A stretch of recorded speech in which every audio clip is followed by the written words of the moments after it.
If you have certain apps that need access to your photos, but it's not showing up when you try to give them access to those photos, I'm going to walk you through some steps to definitely get that fixed. Now, let's open up the Instagram app here, and if I tap the plus at the bottom center, you'll be able to see it says, please allow access to your photos. For any given app, it will ask for access, and you can give it access just by getting into your settings here.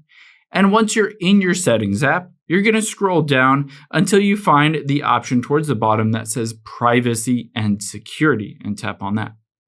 Now within here, you'll be able to control access to a number of different things, and midway down, if you scroll down, you'll see photos. Just tap on photos. Now on this list, we will choose Instagram on here, and of course we need to give it full access and hit allow full access. Now it should be working. You should be able to go in here, tap the plus, and it works normally. However, let's say if it still doesn't show up or it doesn't work, the next thing that we'll check is screen time. Most likely screen time is the culprit.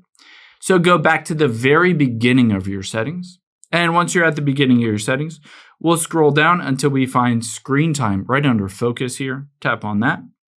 And now we'll scroll down until we get to content and privacy restrictions. Just tap on that. Now, you might have a passcode set to limit the changes of your screen time, but if you scroll down here, you'll be able to see where is it there midway down is photos, right under reminders.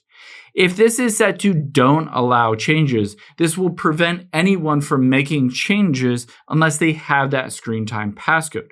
So you can either just switch it to allow changes, or you can actually just go back out of here and turn off content and privacy restrictions completely.